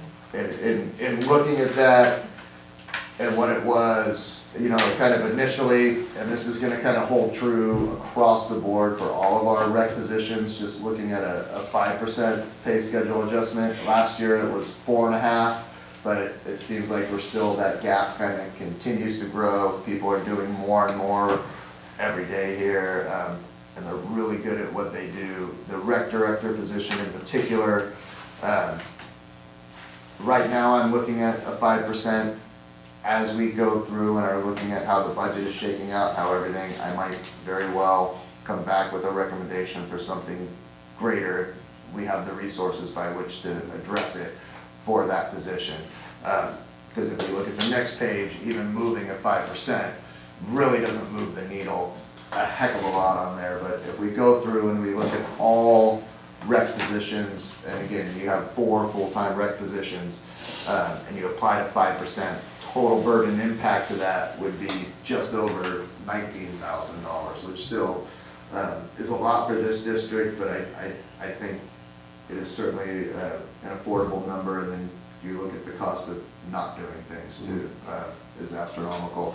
And then the other administrative positions, payroll, and accounting payroll manager, another position that is constantly taking on a lot, kind of keeping that 5% consistent across the board. If you look at all of these with a 6% for park, a 5% for rec and accounting and payroll, the total burden impact of that towards next year's budget would be $40,700. Not a large amount of money, but I think it's meaningful and impactful to the people that, in the positions that we employ here and that we rely on day in and day out to do 101 different tasks, usually not at all related to each other in the course of any given day. That is a pretty strong recommendation at this point, is to direct the board to say, let's put those into the budget, let's see how the budget comes out. I think when you're looking at, you know, what is ultimately 1, 2, 3, 4, 5, 6, 7, 8 positions, a $40,000 wage impact in an annual basis is not any level, I don't feel, of an astronomical or overreaching direction to move. And why are we doing 5% for Park and Rec versus the 6% for? For a couple different reasons. One, on park, I do like, and it's interesting you say that, because this is another part of the conversation that Luke and I had was, is it time to start looking at these from a different level? And if we are, or can't have allocation equal across the board, or aren't recommending that, it might be time where we start allocating more of a limited resource towards the rec staffing side of things versus the park staffing side of things. But as we also look at this, I feel like making this one more move in this one more year with park, again, brings us into this level where I think we've kind of envisioned and hoping to get it to, and I'd like to be able to kind of create that stability, and then I would assume by next year, you're really gonna probably be flipping those, and keeping the park as something that's more just kind of consistent with CPI, general, you know, somewhere at a lower rate. This is still higher than, 6% is still more than most people, most positions, most are doing in a given year. But I think this finally kind of brings it at a level where, okay, now we can look at a more consistent, you know, 3 to 5% increase, holding steady based on what CPI is, based on where comparables are, based on how we're able to staff and recruit for those positions. I can tell you now, I mean, we have a recruitment going. It's night and day compared of interest compared to when we were trying to recruit this just 2 years ago, and the level of interest from qualified applicants seems to be a lot stronger, and I certainly don't want to lose that. It's a valid. My question was, why don't we just do 6 for both? That was my. We certainly could. I haven't run exactly what that math is in front of me, so I can't tell you what that is. I'll tell you right now, if total park impact, you're looking at, you know, 19 plus another 4. Roughly 24,000 would probably bring you up closer to somewhere around 28, 29,000. So they'd probably add another 5,000 to it. But it's certainly something we can run with. It's certainly something we can pay attention to as we're budgeting it through. Just to be clear on how the process will work, we will incorporate these numbers into the budget moving forward as we're getting closer towards the end, especially like with the April one. I think we'll have a very good idea of what the final budget is gonna look like. And it can easily be revisited at that time and say, I think we need to put a little bit more into the staffing side. I promise you, the staff that would be impacted by this, and you have to look at the people that are in the positions, but Luke and I, as we're going through this, and myself especially, really try to remove the people that are in this and look at this from a position standpoint, not necessarily, because this isn't a merit-based thing that we're trying to do. Yeah. We're trying to do this more as a position, a market rate. How do we stay competitive? How do we make sure we can, you know, not only keep the talented people we have, but people do go, and you do have attrition through there, and be able to bring in other people. It's, you know, kind of the same situation on the fire side, in that a little bit different, because different supply demand, different industries. You can't compare apples and bowling balls together. It just doesn't work that way. But we also try to recognize as we go through this that even though we are doing better, even though annual financial statements look good, audits are looking good, as a whole, this is still an agency with limited resources. Yeah. This is still an agency with large liabilities, with large long-term debt that needs to be addressed. And that's kind of my job to look at that from a 30,000 foot view. I promise you, if we are able to do more, nobody's going to complain about it. But I also don't want to come in and overextend right from the get. You know, it all kind of gets balanced into what I hope comes across as a very thoughtful process and recommendation. It'd be easy for me to say everybody needs to make this much, but then I say, you know, there is an impact to that. There is a consequence to that. There is again, we are not a deep-pocketed agency, and it feels like we are, because from a financial standpoint, we're probably in a better position than this district has ever been in. That doesn't mean we're in a good position, just to make that very clear. It just doesn't. I think we're in a Yeah, sustainable so we can position. We are financially secure. We don't have any of the, we do not have the level of long-term assets that a district that's been rolling for 65 years should have. Yeah. We're getting there, but we also need to continue getting there. Right. All right. Anybody have any questions regarding that? But I do appreciate your thoughts, Mark. Yeah, I just would love to see what the impact is. No, we talked about it, and just in kind of looking at it, that, you know, we are really getting there with park. And that is one thing that a couple of years ago, we really recognized we have to address this. Yeah, no, I mean, just looking at the numbers as I was reading it before I came, there was a big disparity, and I know that in order to replace, if somebody did choose to go somewhere else, Right. it would be very hard, and, Well, and yeah. I just wanted people to know that if we can do equal 6 for both groups who are both working very hard, that I would like us to look at it if we can. And I know you just gave us the lecture of not spending all of our money, so. Well, I wouldn't call it a lecture, but, I mean, I think a lot of thought went into. No, and I'm not thinking there wasn't a lot of thought, I'm just wanting to see what the impact was. go ahead. So, I think that, you know, and I think there's a good balance here, right? And we're thinking about, you know, and I think to Eric's point, not just looking at, you know, the merit of those who are in the roles, which of course we all recognize, but then also thinking about, you know, the cost to rehire for these roles in our current market, in our current landscape. And I think it's important to balance what, you know, kind of just the long-term impact year over year, because we'll be looking at this again next year too.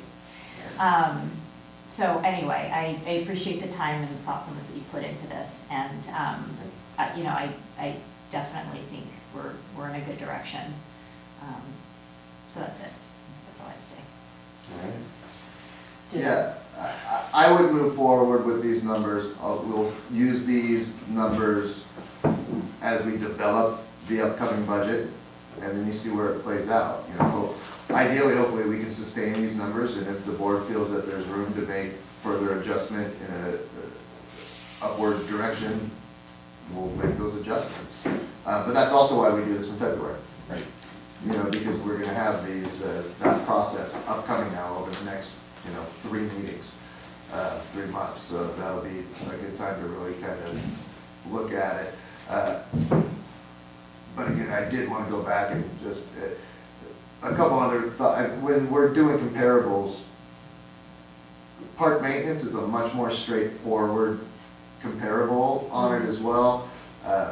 Our rec department is just so unique in so many different ways, and Luke's position as the, you know, it's called rec director, but he is the park and rec director. I mean, that's just what he does, is also very unique, and just in looking at some of that disparity and, where that's at.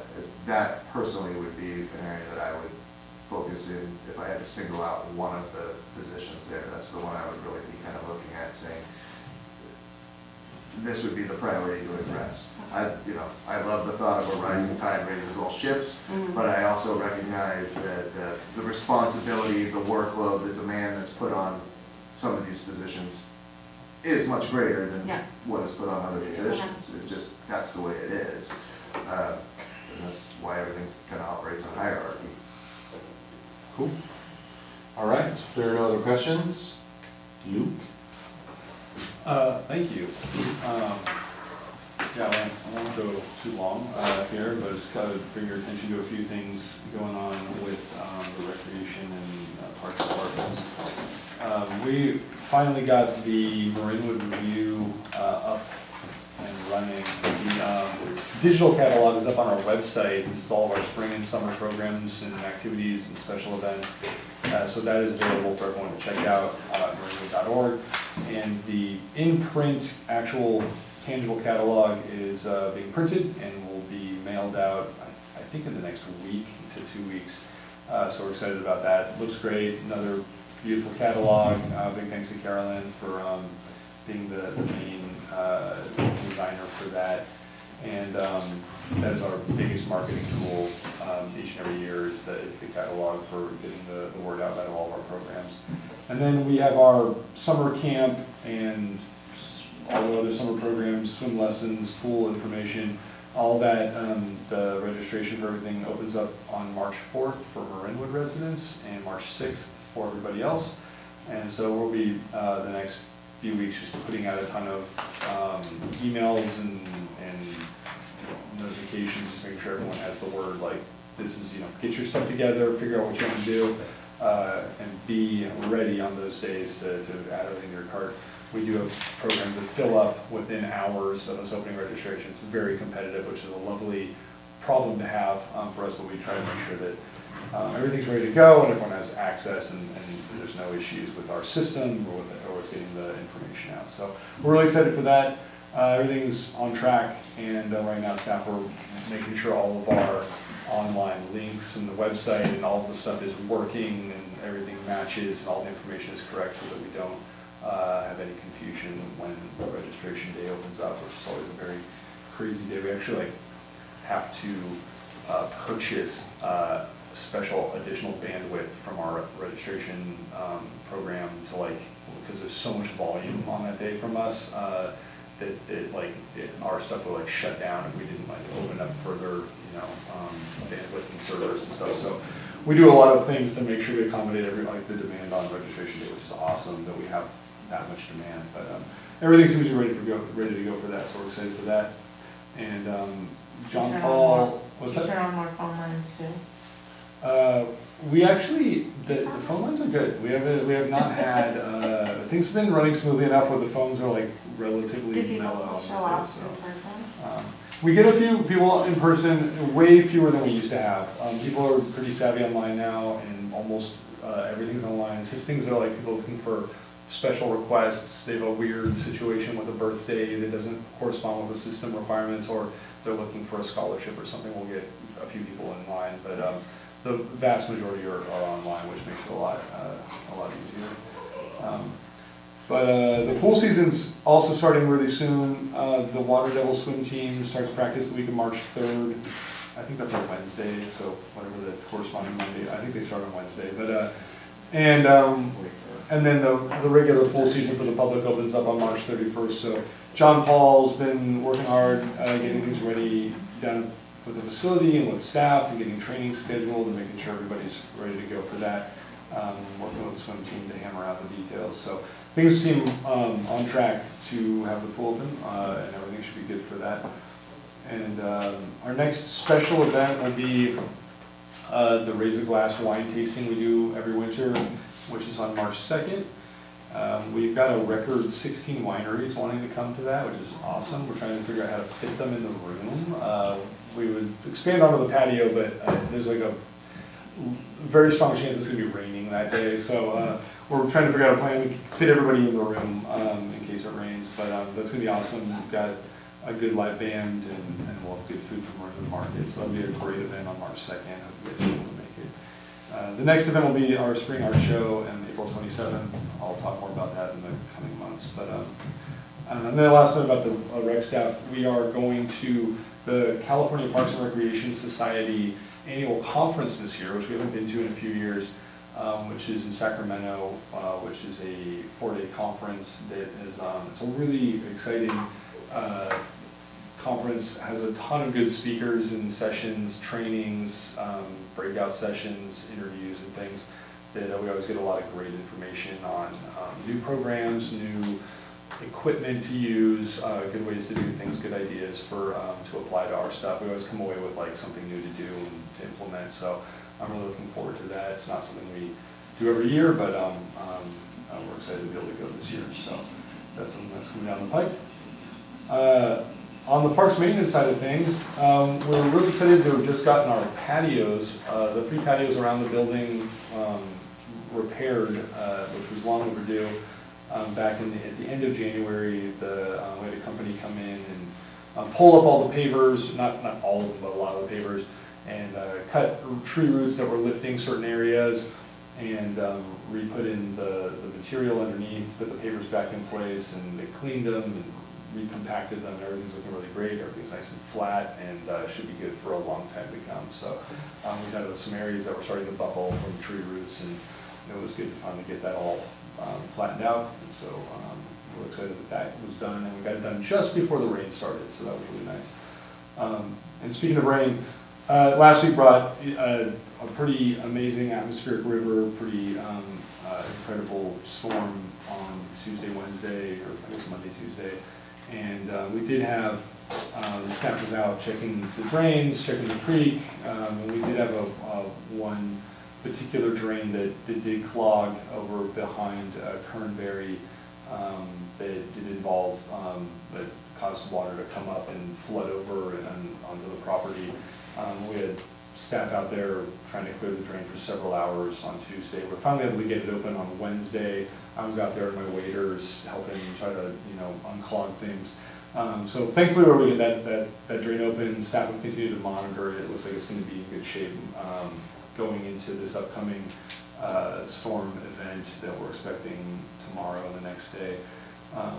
But the staff have been busy just going around, doing all the monitoring, checking all the culverts and drains, keeping an eye on the creek. And we've had, the water was really high last week on the creek. It's probably close to as high as I've seen it since I've been here for a storm event.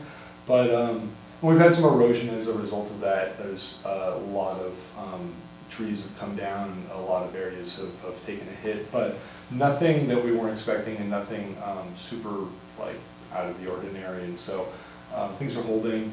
We've got some trouble spots that took a toll, but we're addressing those, and we'll continue to address that throughout the rest of the rainy season. And then other than that, yeah, the staff's just working on getting the pool up and running for the upcoming season. So that's all I wanted to touch on. If anyone has any questions, go ahead. Thank you. Questions, anybody? I will say, this area held up really well. Oh, that. Behind all the area where we had all that work. I hope so. And, you and me both, Catherine. It held up really well. I certainly was out there kind of taking a look. As you saw my manager report, I actually had to do an annual monitoring, so we did a lot of monitoring right before that when the water was this deep in the creek. And to Luke's point, it was amazingly high, especially on that Tuesday. Oh, yeah. And even on Wednesday of last week, where it's already receded 10 feet. I mean, there were some areas where it was just so wide across, it looked like a river. So thanks to Luke's crew, because again, those waders are getting a workout. Yeah. I think we should take a raft down it. I would I would, not yeah. recommend that. I think you go right Yeah. ahead. We'll film you while you do it. I was listening to a lot of the radio calls, especially on that Tuesday for emergency services, and one of them was a different creek where a neighbor had spotted kids heading down to swift water with boogie boards. There you go. I do have one question, not that this is a personalized question at all, but are the lights, the standards, are those in action and working this year? Or? Yeah, that's a great question, Chris. Yeah, the standard historical normal pool lights that we've been using are working. I know we're having some intermittent issues with those in the past, and we've been testing them out. They've been working. I know there's got to be an issue somewhere, or we have not had those replaced yet, but they've been working consistently for us, and we've been testing them out, and we're still planning to have those replaced, assessed, doing something a little better. But as of right now, the lighting, the historical lighting is still in place, and we're still planning on using it. Yeah, status quo is still in place, but we have plans to upgrade, and as we can figure that out. Okay. So, Perfect. now. Awesome. Perfect. Oh, it's perfect. But We were gonna rent one of those mobile generator, big Yeah. 4 light Yeah. stands, just to There we put go. up, Big cause sled I know lights that that one of the light. coaches who is out there a lot at night is very project Right. his voice very well, Right. so it won't be a I problem. know, you guys get it quiet now. It's like baby sleeping time down here. Okay, thank you very much, all of you guys. I know it's a little bit of a later night than usual. Board members, items of interest, anybody want to add something for future reference? Nope. No? Okay. The only thing I would add for future agendas that is coming, I am expecting, probably a new application to the fire commission. And again, in full transparency, I realized the other day that, I haven't gone through the annual process of people whose terms are up to see if they want to re-up for another term. I have been in touch. There's 2 people from each commission whose term did kind of officially end. All 4 of them are interested in another one, so all that'll be coming at the next meeting. Okay. All right, looks like we are adjourning at, what was that, 8:53?